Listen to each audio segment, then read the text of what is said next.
Apocalypse de Jean, chapitre 1. Révélation de Jésus-Christ, qu'il a reçu de Dieu, pour montrer à ses serviteurs les choses qui doivent arriver bientôt, et qu'il a fait connaître, par l'envoi de son ange, à Jean son serviteur, lequel a rapporté la parole de Dieu et le témoignage de Jésus-Christ, et tout ce qu'il a vu. Heureux celui qui lit, et ceux qui écoutent les paroles de cette prophétie, et qui gardent les choses qui y sont écrites, car le temps est proche. Jean, aux 7 églises qui sont en Asie, la grâce et la paix vous soient données de la part de celui qui est, et qui était, et qui sera, et de la part des 7 esprits qui sont devant son trône, et de la part de Jésus-Christ, le fidèle témoin, le premier-né d'entre les morts, et le prince des rois de la terre.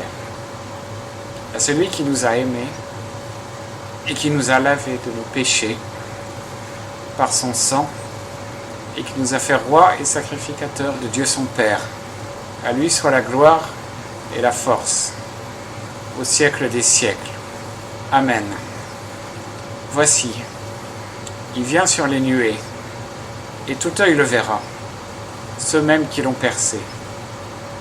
Et toutes les tribus de la terre se frapperont la poitrine devant lui.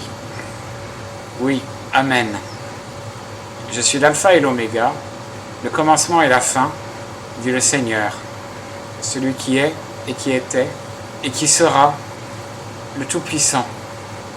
Moi, Jean, votre frère, et qui est part avec vous à la tribulation et au règne et à la patience de Jésus-Christ, j'étais dans l'île appelée Patmos pour la parole de Dieu et pour le témoignage de Jésus-Christ. Je fus ravi en esprit le jour du Seigneur, et j'entendis derrière moi une grande voix, comme celle d'une trompette, qui disait : Je suis l'alpha et l'oméga, le premier et le dernier. Ce que tu vois, écris-le dans un livre, et l'envoie aux 7 églises qui sont en Asie, à Éphèse, à Smyrne, à Pergame, à Thyatire, à Sardes, à Philadelphie et à Laodicée. Alors je me retournai pour voir d'où venait la voix qui me parlait. Et m'étant retourné, je vis 7 chandeliers d'or. Et au milieu des 7 chandeliers, quelqu'un de semblable au Fils de l'homme, vêtu d'une longue robe, et ceint sur la poitrine d'une ceinture d'or.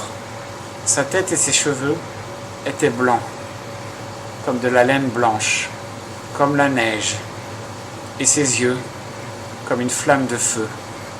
Ses pieds, semblables à un cuivre très fin, étaient embrasés comme par une fournaise, et sa voix était comme la voix des grosses eaux. Il avait dans sa main droite 7 étoiles. Une épée aiguë à 2 tranchants sortait de sa bouche, et son visage resplendissait comme le soleil dans sa force. Or, quand je le vis, je tombai à ses pieds comme mort. Et il mit sa main droite sur moi en me disant : Ne crains point, c'est moi qui suis le premier et le dernier, celui qui est vivant. Et j'ai été mort, et voici, je suis vivant au siècle des siècles. Amen. Et j'ai les clés de l'enfer et de la mort. Écris les choses que tu as vues, celles qui sont, et celles qui doivent arriver après celles-ci. Le mystère des 7 étoiles que tu as vues dans ma droite, et des 7 chandeliers d'or, le voici. Les 7 étoiles sont les anges des 7 églises, et les 7 chandeliers que tu as vus sont les 7 églises.